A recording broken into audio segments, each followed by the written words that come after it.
Hi guys, in front of me is DOOGEE Blade 20 Max, and let me show you how to add a fingerprint to this device.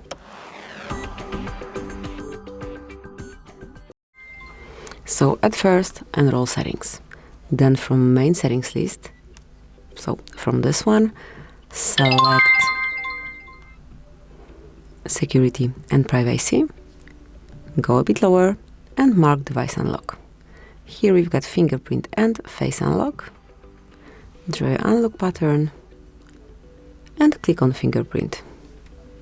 Tap on add fingerprint, and now just mark, here you've got the fingerprint sensor, mark the sensor till your fingerprint is fully added. Keep tapping. Let me just make the screen horizontal, and now lift your finger up, place it on the sensor several times till it's added. It will be noted. So it is done. Mark done, and from now on you can unlock your device with this fingerprint only. So that's it. That will be all. Thank you for watching. Please subscribe our channel and leave the thumbs up.